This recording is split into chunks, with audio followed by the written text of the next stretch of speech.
नमस्कार, आप तमाम दर्शकों का एक बार फिर से स्वागत है हमारे इस लाइव सेशन में। दरअसल आज दिन भर की जो बड़ी खबरें रहती उसी पर हम चर्चा करते हैं शाम को, और कोशिश करते हैं कि जो महत्वपूर्ण खबरें हैं उसकी पूरी जानकारी तह तक आप तक पहुंचा दी जाए। हमारे साथ इस चर्चा में भाग लेंगे हमारे सहयोगी सन्नी सारद हैं। आज दरअसल पूर्व मुख्यमंत्री हेमंत सोरेन का रिमांड अवधि पूरा हो गया था, तो उनको ईडी की अदालत में पेश किया गया था। वहां से फिर से 5 दिन का उनको रिमांड पर दे दिया गया है ईडी के द्वारा, लेकिन एजी ने उस आपत्ति जताई। फिर क्या हुआ और उन्होंने क्या एक इल्ज़ाम मढ़ा है ईडी पर, वो भी हम आपको बताएंगे। इन सब के अलावा सबसे बड़ी बात जो देखने को मिल रही है कि कल 2:30 बजे दिन का मंत्रिमंडल विस्तार का समय मुकर्रर होने के बाद, वहाँ से इनविटेशन आने के बाद कई लोगों को राजभवन से ये खबर आ गई थी कि कल 2:30 बजे मंत्रिमंडल विस्तार होगा, आप आइएगा। निमंत्रण पत्र आने के बावजूद आखिरकार क्यों आखिरी क्षण में वो बदलकर 16 फरवरी 3 बजे शाम का दोपहर का कर दिया गया। इन्हीं सब पर चर्चा करेंगे। पहले शुरुआत करते हैं पूर्व मुख्यमंत्री हेमंत सोरेन से। सन्नी, पहले ये बताइए कि 5 दिन हो गए न्यायिक हिरासत में रहते हुए। पूर्व मुख्यमंत्री जब हेमंत सोरेन आ रहे हैं अदालत में, तो कार्यकर्ताओं में क्या उनके प्रति रुझान है और उनका बॉडी लैंग्वेज क्या कह रहा है? बिल्कुल, देखिए, बॉडी लैंग्वेज तो पहले जैसा था वैसा ही है। जब भी वो गाड़ी से बाहर निकल रहे हैं, वो हाथ हिलाकर अपने कार्यकर्ताओं का अभिवादन कर रहे हैं। ईडी जो पीएमएलए कोर्ट है उसके बाहर कई जो कार्यकर्ता है सैकड़ों की संख्या में वहाँ जुटे थे और लगातार नारेबाजी भी खूब हुई। लेकिन हम लोग बात करेंगे कि आखिर क्यों ज़रूरत पड़ी ईडी को फिर से रिमांड अवधि बढ़ाने की। आज का दिन जो है काफ़ी अहम था इस लिहाज से कि आज पूर्व मुख्यमंत्री हेमंत सोरेन की शादी की सालगिरह थी, 18वां सालगिरह था। हेमंत सोरेन को जब ईडी कोर्ट लेकर जाने वाली थी, उससे पहले कल्पना सोरेन जो है वो ईडी दफ्तर पहुंची और हेमंत सोरेन से मुलाकात की। बहुत जो बातें खबरें निकल कर सामने आई कि भावुक क्षण जो है वो अंदर हो गया। चूँकि आप जानते हैं कि हर साल जो है अपने शादी की सालगिरह पर हेमंत सोरेन किसी न किसी धार्मिक स्थल पर जाकर पूजा करते रहे हैं। वो एक बार जो है बनारस भी गए थे, गंगा वहाँ की आरती में जो है वो भाग लिए थे। लेकिन आज वैसा नहीं हो पाया। आज पति पत्नी दोनों की मुलाकात ईडी के कार्यालय में सरकारी दफ्तर में हुई, जहाँ पर उनसे पूछताछ हो रही है। तो ईडी ने आज उन्हें कोर्ट में पेश किया और साथ ही कोर्ट से ये प्रे किया कि 7 दिनों का और रिमांड दिया जाए।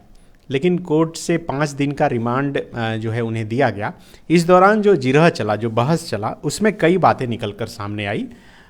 मुख्यमंत्री हेमंत सोरेन की तरफ से कहा गया, और खुद जैसा कि अधिवक्ताओं ने बाद में बताया कि हेमंत सोरेन ने खुद बताया जज को कि उन्हें जहाँ पर रखा गया है वो एक बंद कमरा है और बेसमेंट है, उसमें कोई खिड़की नहीं है, वेंटिलेटर नहीं है। मतलब धूप की रोशनी तो आ ही नहीं रही है, वो देख भी नहीं पा रहे हैं। दूसरा है कि उस कमरे में जो हवा है वो पाइप के जरिए आ रहा है। तो ऐसे में उन्हें रहने में काफ़ी दिक्कत हो रही है, कोई सुविधाएं उन्हें नहीं मिल रही है, और आर्म्स गार्ड जो है 24 घंटा उनके पास रह रहा है, इसलिए उन्हें वहाँ पे रहने में दिक्कत हो रही है। अब जो है रिमांड की अवधि खत्म की जाए, क्योंकि पूछताछ खत्म हो गया है। साथ ही जब बाहर महाधिवक्ता राजीव रंजन निकले, जब हेमंत सोरेन निकल कर जो है वापस चले गए, तब उन्होंने बताया कि हेमंत सोरेन की जो गिरफ्तारी है वो भानु प्रताप प्रसाद के बयान के आधार पर हुई थी, जो 8 एकड़ ज़मीन का जो मामला था। लेकिन आज जब ईडी ने कोर्ट में जो कागज़ प्रस्तुत किया, उसमें कुछ व्हाट्सएप चैट जो है वो प्रस्तुत किए गए हैं। बताया जा रहा है कि 539 पेज के वो व्हाट्सएप चैट हैं। वो किसके बीच का व्हाट्सएप? ये व्हाट्सएप चैट जो बताया जाता है कि हेमंत सोरेन के करीबी हैं विनोद सिंह, जो आर्किटेक्ट हैं, उनके व्हाट्सएप चैट हैं। और ये 2020 मतलब जब सरकार बनी है तब से के ही व्हाट्सएप चैट हैं। लेकिन ये किसके बीच है ये अभी तक स्पष्ट नहीं हुआ, क्योंकि ये पूरा चैट जो मीडिया में भी निकल कर आया है, कुछ पन्नों का चैट, उसमें सिर्फ वन वे कम्युनिकेशन है। ऐसा लग रहा है कि कोई किसी को भेज रहा है और कोई मैसेज पढ़ने के बाद कोई रिप्लाई भी नहीं कर रहा है। इसलिए ये कह पाना कि वो किसे चैट किया, भेजा गया और किसे नहीं भेजा गया, जब पत्रकारों ने वहाँ वकील से पूछा कि ट्रांसफ़र पोस्टिंग में पैसे लेने की बात भी अब सामने आ रही है, चूँकि जांच तो ज़मीन वाले मामले से हुई थी, तब अधिवक्ता ने कहा कि ट्रांसफ़र पोस्टिंग से जुड़े हुए कहीं ऐसा मामला ही नहीं है और ये केस को डाइवर्ट किया जा रहा है। तो ये इस बात को, इस तर्क को देते हुए ये कहा गया था कि आप जो है रिमांड की अवधि नहीं बढ़ाइए, बल्कि हेमंत सोरेन को अब जेल में मतलब जाना चाहिए। ईडी जो अपने अंडर में रखी है वहाँ से उन्हें छोड़ देना चाहिए, क्योंकि वो बता रहे हैं कि सुविधाओं का अभाव है, जिस कमरे में रहे हैं वो अंधेरा है, बेसमेंट में उन्हें रखा जा रहा है, तो कई दिक्कतों का उन्हें सामना करना पड़ रहा है। जब हेमंत सोरेन जो है कोर्ट से निकल रहे थे, तब उन्होंने अपने जो रांची के जो झारखंड मुक्ति मोर्चा के जिला अध्यक्ष हैं उनके कान में भी कुछ कहा, कुछ बातचीत भी हुई और उसके बाद नारेबाजी करते हुए कार्यकर्ता नारेबाजी करते रहे और हेमंत सोरेन को लेकर ईडी जो है फिर दफ्तर ले आई है और पूछताछ शुरू हो गई है। तो देखिए आज उनकी पेशी और कोर्ट में ईडी के तरफ से डॉक्यूमेंट्स जो पेश किया गया, जो कागज़ पेश किया गया, जैसी खबरें निकल कर सामने आ रही है, अब उससे ये समझ में आ रहा है कि ये एक तो जांच कई दिशा में चल रही है, दूसरा है कि हेमंत सोरेन से अब पूछताछ भी हो सकता है कि कई दिशाओं में हो। कल जैसा कि ये खबर निकलकर सामने आई कि विनोद सिंह, भानु प्रताप और हेमंत सोरेन से पूछताछ हुई अलग अलग और एक साथ बैठा के भी, और आज जो खबरें निकल के आई, बाकायदा ANI न्यूज़ एजेंसी के जरिए ये ट्वीट करके ये जानकारी दी गई कि जो व्हाट्सएप चैट है उसमें ये बातें भी निकलकर सामने आई है कि विनोद सिंह जो है वो बोल रहे हैं किसी को कि JSSC का एडमिट कार्ड जो है लेकर रख लो। इसका मतलब आप समझिए कि झारखंड में अभी पेपर लीक का इतना बड़ा मामला चल रहा है और ईडी भी उसे टेकअप कर ली है, जो केस हुआ है। बाकायदा सरकार ने उसकी जांच के लिए SIT बना दिया है और अब इस व्हाट्सएप चैट में भी JSSC के एग्ज़ाम का लीक है, तो मामला बहुत बृहद होते जा रहा है और कई एंगल में इसका जांच हो रहा है। तो यही वजह है कि ईडी ने जो है वो पूछताछ के लिए 5 दिन का और रिमांड अवधि बढ़ाया है। तो अब 5 दिन में क्या कुछ बातें निकलकर सामने आएगी ये भी देखना बड़ा दिलचस्प होगा। लेकिन आप जैसे बता रहे हैं, एक बार फिर से दर्शकों को बताइए, शुरू हुआ ये 8.5 एकड़ का ज़मीन का मामला को लेकर। आर्किटेक्ट पहले से ही विनोद सिंह को बुलाया गया था ईडी के द्वारा, उसके बाद ये नया चैट आया, इसमें आप JSSC भी बात बता रहे हैं और ट्रांसफ़र पोस्टिंग। एक बार फिर से क्लियर कीजिए दर्शकों को ताकि कन्फ्यूजन ना।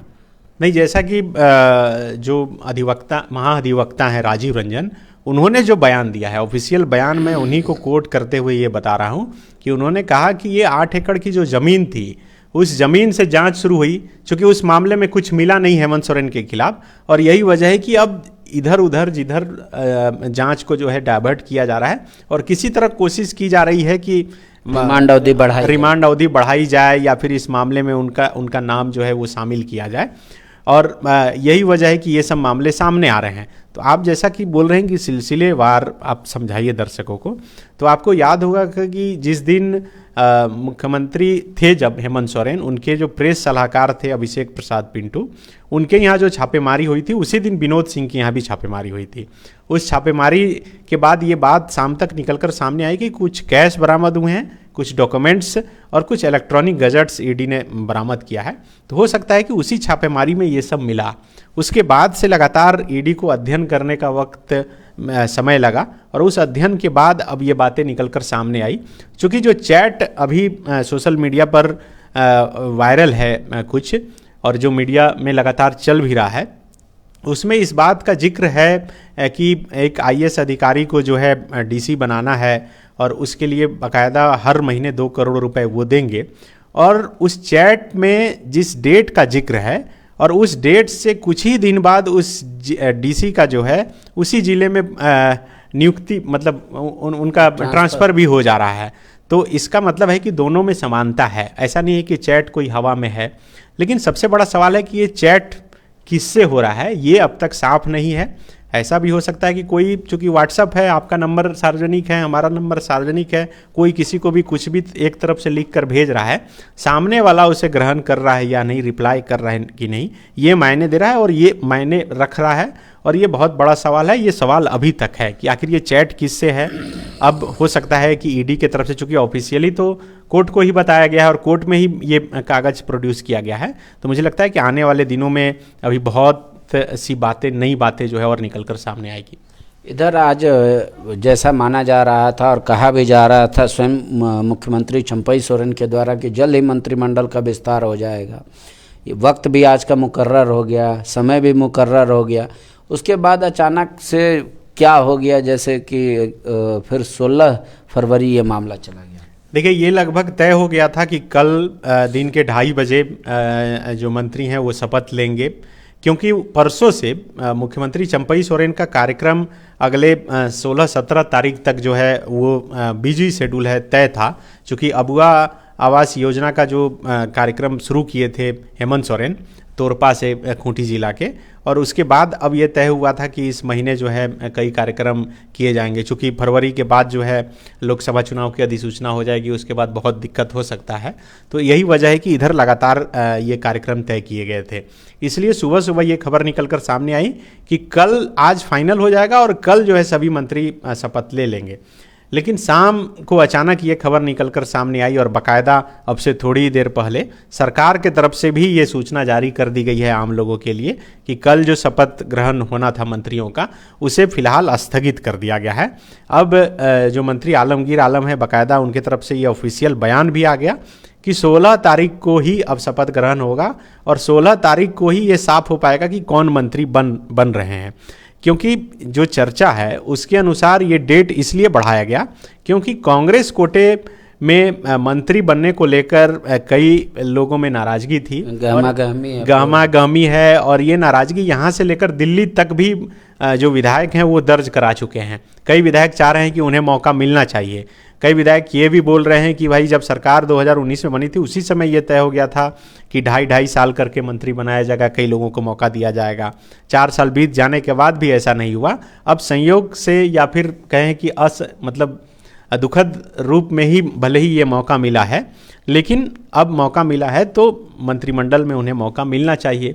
तो कई लोगों के नाम चल रहे हैं, जिसमें कि कांग्रेस के विधायक इरफान अंसारी, उमाशंकर अकेला, जो नाराज़गी जता रहे हैं, और कई लोगों के नाम हैं जो लगातार चल रहे हैं। आप देखिए, अनूप सिंह का नाम चल रहा है, प्रदीप यादव का चल रहा है, दीपिका पांडे का चल रहा है, आप बैजनाथ राम, मंगल कालिंदी, ये ऐसे नाम हैं जो चल रहे हैं कि हो सकता है कि इन्हें मंत्री पद की शपथ दिलाई जाए। तो अब कौन सा नाम चुना जाएगा, कौन सा पहले का नाम हटाया जाएगा? क्योंकि देखिए, चर्चा ये भी है कि शायद हेमंत सोरेन की तरफ से ये कहा गया है कि फिलहाल कोई मंत्रिमंडल में फेरबदल ना हो ताकि नाराज़गी ना बढ़े। दूसरी बात ये भी है कि अभी बहुत समय बचा नहीं, अब सरकार के पास 8 महीने का वक्त है और 8 महीने में 4 महीने से अधिक का समय आचार संहिता में ही खत्म हो जाएगा।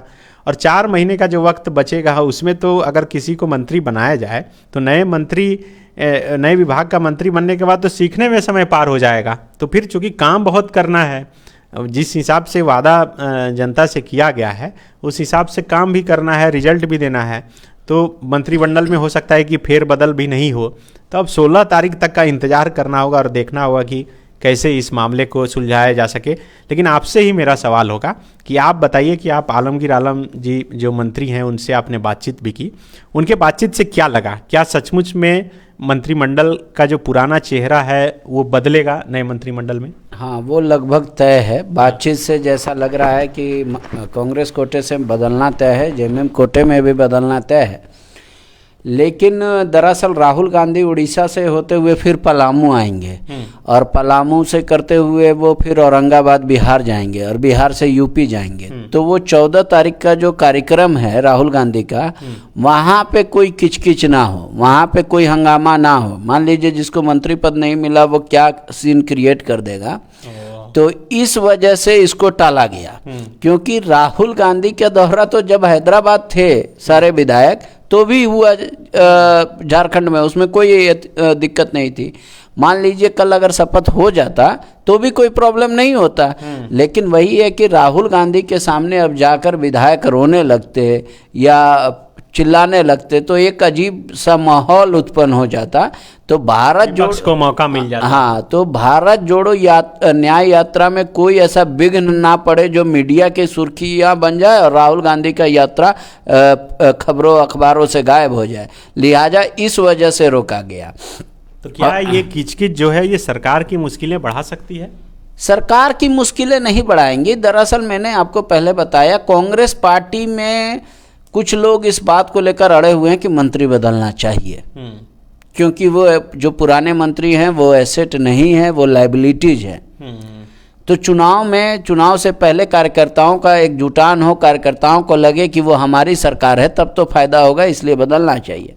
मेरी जानकारी जो है कि तमाम लोगों का नाम फाइनल हो गया था, लेकिन चूंकि प्रदेश अध्यक्ष और प्रदेश प्रभारी दिल्ली चले गए इस बात को बताने कि ये नाम फाइनल किया गया, तो वहाँ से कहा गया कि फिलहाल इसको रोक दो, इससे नाराजगी उत्पन्न होगी और वहाँ जाए। तो अब ये है कि जो लिस्ट बना है वही रह जाएगा, तत्कालिक रुका गया है, या ये जो 16 तारीख तक का वक्त मिल गया इसमें कोई नया बदलाव भी हो जाएगा। तो ये कहना मुश्किल है। कई विधायक दिल्ली में हैं कांग्रेस के, जेएमएम के भी तरफ से जो आजमाइश की जा रही है, कई विधायक मंत्री बनने के लिए अपनी ताकत पूरी झोंक रहे हैं। तो ऐसे कई खबरें आ रही हैं फिलहाल कि भाई किसी तरीके से राहुल गांधी का कार्यक्रम को पार होने दिया जाए, मतलब वो जब झारखंड की सीमा से बाहर चले जाएंगे उसके बाद शपथ ग्रहण होगा। तो और इसका मतलब तो तय है कि अगर टाला गया और ये सचमुच में नाराजगी वाली बात है, तो इसका मतलब ये तय है कि मंत्रिमंडल अब सेम नहीं रहेगा, उसमें कुछ तो बदलाव होगा, यही वजह से टाला गया। हाँ बिल्कुल बिल्कुल, मंत्रिमंडल में चेंजेस भी होंगे, नाराजगियां भी होंगी, लेकिन नाराजगियों को पाटने की कोशिश होगी, कहीं कहीं एडजस्ट किया जाए, कहीं कहीं या किसी तरीके से मनाया जाएगा, क्योंकि चुनावी वक्त में। और दूसरी बात ये देखा जाता है कि सामने वाला नाराज होकर क्या कर लेगा, ये भी है। तो इस तरीके का भी सिचुएशन देखा जा रहा है। फिलहाल अगर राहुल गांधी के सामने कोई जाके रो पड़े तब तो वो विकट परिस्थिति उत्पन्न हो जाएगी प्रदेश अध्यक्ष के लिए, प्रदेश प्रभारी के लिए, सीएलपी लीडर के लिए। तो इस लिहाज से इसको फिलहाल जो है रोक दिया गया है कि अभी रहने दीजिए। लेकिन कांग्रेस कोटे से 2 मंत्रियों का बदलना मेरे सूत्रों के अनुसार लगभग तय हो गया। तीसरा भी हो जाए तो कोई मतलब आश्चर्यजनक बात नहीं है। ओबीसी की जगह ओबीसी लेगा, जो एसटी की जगह एसटी की जगह एसटी, और ब्राह्मण की जगह हो सकता है कोई राजपूत को जगह मिल जाए। ये खबरें आ रही है। और अगर एक मंत्री पद एक्स्ट्रा मिल गया तो संभवतः मैं कह सकता हूं कि किसी महिला के प्रति बढ़ेगी नहीं ब्राह्मणों में, कि प्रेस सलाहकार में एडजस्ट कर लिया गया क्या? नहीं, ऐसे अगर कोई देखेगा तो राज्य में और पूरे देश में इतनी जातियां हैं, तब हर वर्ग में तो वर्ग वाइज ही लेकर चलना चाहिए और क्षेत्र वाइज। इस वजह से वो देखा जा रहा है कि भाई 5 प्रमंडल का रिप्रेजेंटेशन हो जाए, एसटी एससी ओबीसी और जनरल कैटेगरी से हो जाए।